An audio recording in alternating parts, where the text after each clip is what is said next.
COVID fatigue collides with new COVID realities as the daily case totals spike. With the governor's powers deflated by the state Supreme Court, is Michigan ready for the surge? And Election Day is a little more than a week away, but so many votes have already been cast. How do we know they're pristine? Today is Sunday, October 25th, 2020, and this is Flashpoint. Hi, and welcome to Flashpoint. Great to have you with us as we now hit the very last furlong of the long race to the White House. This past week saw the second and final debate between the president and the former vice president, and happily it was a far more dignified affair. It actually resembled a debate. But the truth is, it happened after many Americans had already put their vote to bed. This past week, Secretary of State Jocelyn Benson told us she expects 2 out of every 3 Michiganders will have already cast their vote before next Tuesday. So yes, many people have taken the absentee ballot option or early voting option, and yet even many of them have wondered about the sanctity and the security of voting in that fashion. And of course, there are still many on social media insisting there is all kinds of nefarious activity hovering around and over those ballots. Wednesday night, in a news conference that was somehow both unusual and unsurprising at the same time, we were again warned of foreign influence in our election, including the harvesting of voter data and records. This morning, the truth about how your vote is handled and why the difference between human error and fraud is so important. But up first, the resurgence of the coronavirus. Michigan is among the many states watching the numbers move in the wrong direction. And over the last month, hospitalizations in Michigan have tripled. But we also see the virus is less deadly.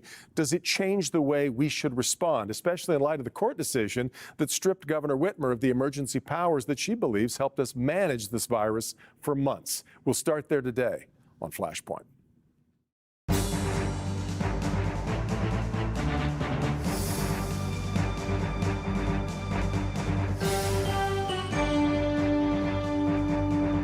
Well, for a while there, we got used to seeing Michigan's daily case count of the coronavirus way under our record highs, but now the surge is on, as many predicted it would be, back to nearly 2,000 cases a day in the state.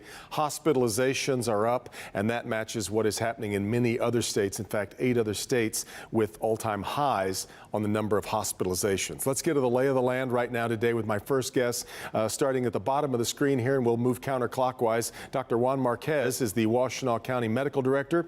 Dr. Preeti Malani is the Chief Health Officer for the University of Michigan, and Dr. Roy Wilson, President of Wayne State University and by trade an expert on public health, back with us again. And Dr. Marquez, let me start with you. I'm sorry, Dr. Malani, let me start with you if we could about the situation at U of M. We basically got a lockdown going of students, and I'm really curious what you're seeing because we've been watching this happen all over the country. Our best and brightest young minds are the ones that are having a lot of problems dealing with this. What are you seeing happening on campus? Thanks, Devin. So when we made the decision to return to face-to-face learning in Ann Arbor, the understanding was that carries some risk, and we took what we called a public health informed approach to the fall semester, which doesn't mean 0 cases of COVID. It means the ability to identify cases and contain and really prevent large outbreaks and certainly prevent spread into the community. And we'd had a number of cases throughout the semester, and I just wanted to acknowledge my good friend, Dr. Marquez, who has been a wonderful partner for us with the Washtenaw County Health Department. And what we saw in the last 2 weeks was really concerning to us in that the numbers were increasing, and that cluster in one of the halls in particular really was looking to be quite a large outbreak. And not just were there a lot of cases, but the individual people had a lot of close contacts, resulting in a large number of people needing to be quarantined. So that was the stay-at-home order went into place for that reason, since this was also in the background of cases increasing in the state, as you note.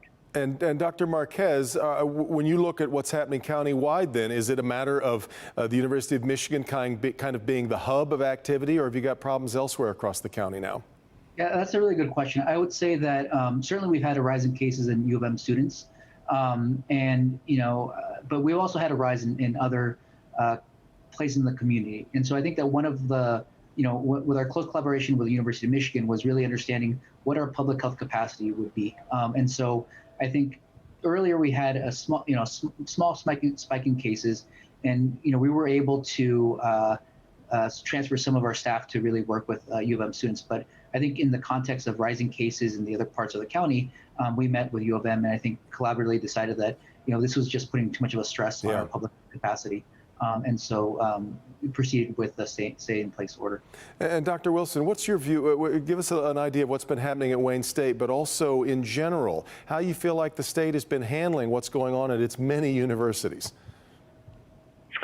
Well, at Wayne State specifically, we've been very fortunate. We really haven't had a bad situation since about April, May timeframe. Obviously a lot of that is based on what's happening in the community, and the Detroit area has also not been as bad as some of the rest of the state. But one thing we're doing differently is we've determined ahead of time what we will tolerate and what we won't tolerate in terms of positivity, how many cases, how many clusters, what the hospital capacity is. And when any of these metrics are reached, we will shut down. And we decided to do that beforehand rather than wait until it happened and then talk about it. It's interesting, Dr. Wilson, because we now see Detroit has a lower positivity rate when it comes to testing, positive results coming in off of those tests than much of the rest of the state. So I guess in that way, tip of the hat to Detroiters for the way that they've been dealing with this thus far, right?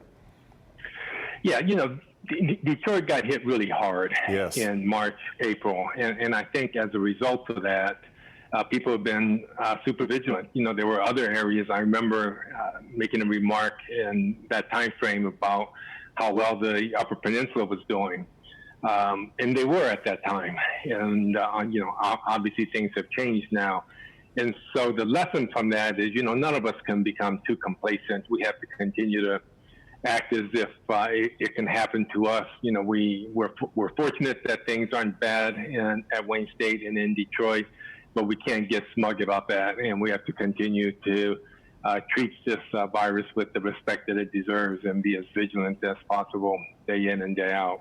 Well, I'm curious to let you all weigh in on what you know now about the virus that you didn't know maybe 4 or 5 months ago, if we are heading into this, what it appears to be a new surge. Dr. Milani, I remember learning very early on that the sort of the natural course of a virus is that it becomes more transmittable, more communicable, but less deadly. Is that what's happened now?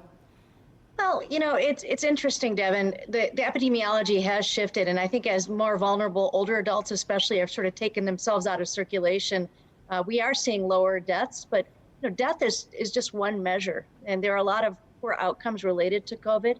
I'd say the big things that I have learned or that we have learned is the transmissibility, as you know, the asymptomatic infection that is a big reason for transmission, and also the incredible effectiveness of masks.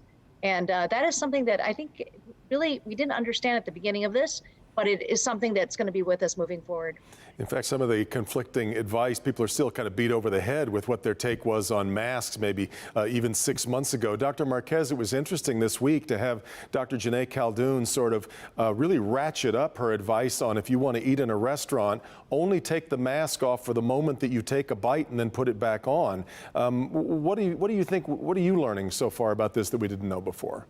Yeah, I mean, I would echo the effectiveness of masks. I think that it's something we learn every day, and I think that just learning about the effectiveness of masks, and I think that from a public health standpoint, also learning about sort of the transmission dynamics of the virus, really, so what environments really lend itself to increased transmissibility. So small spaces, crowded places, poor ventilation, I think has really helped us understand where to start targeting our case investigations.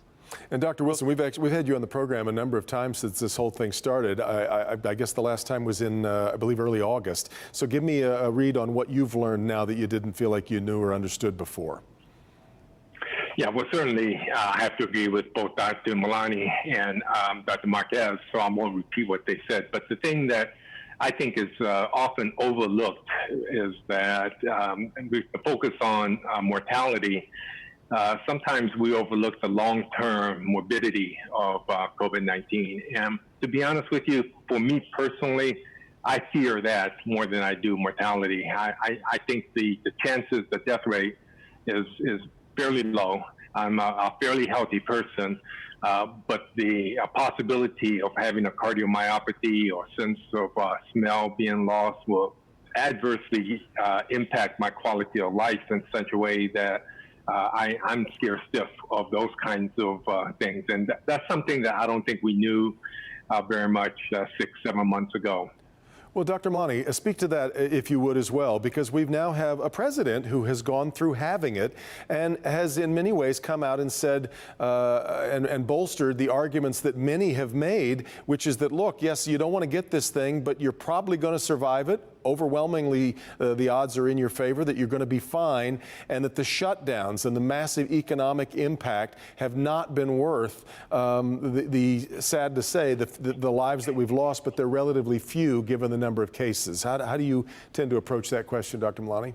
Yeah, so thanks, Devin, for the question. And I echo what Dr. Wilson has said, in that this, we think of this as a respiratory virus and something causing severe pneumonia, but there's a whole large clinical spectrum, and we're finding that people even with mild disease who are not hospitalized can have lingering effects, neurologic effects. Plus, there's the emotional aspect of this that I think also gets underplayed. There's stigma, there's isolation, and in terms of whether it's worth shutting down the economy, I think that we can really find a good middle ground.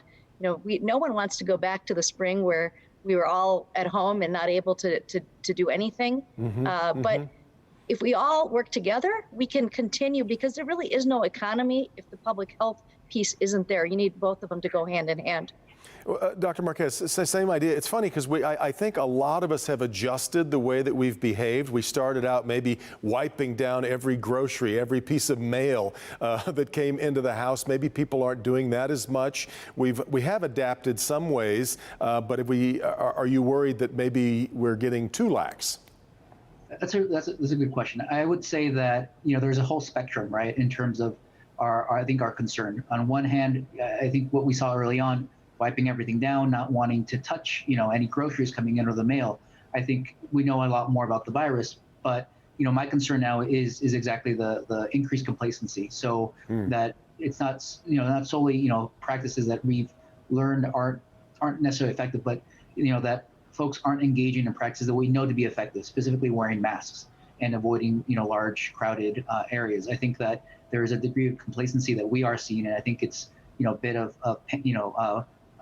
pandemic fatigue and burnout from folks. And so, I am concerned that the public is potentially getting a bit too complacent in regards to what we consider to be very effective known public health practices. The fatigue of this and dealing with it on a daily basis is no doubt a big part of the way that we're responding now. But Dr. Wilson, I want to ask about the public policy portion of this. Now that we are going into, if we presume this to be another round or an uptick in cases, we now have a governor whose orders have sort of have taken some of the teeth out of them by the state Supreme Court.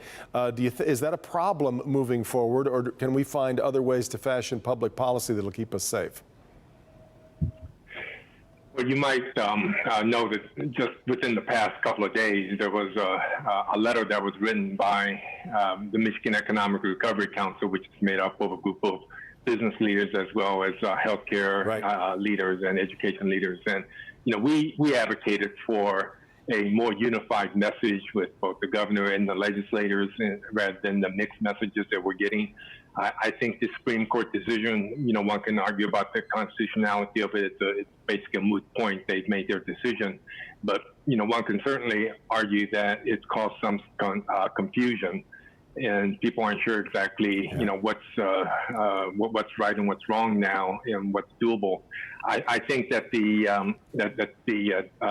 public health department coming out with some orders has helped to clarify things a little bit. But we really need the legislators and the governor to get on board and work together. That's a great status update from all of you. I so appreciate it, Dr. Wilson, Dr. Malani, Dr. Marquez. Thanks so much for the time. Stay safe, and we'll talk to you again soon. Thanks, Devin. You bet. We come back. Bye-bye. Sanctity and safety of your vote. This is Flashpoint on Local 4.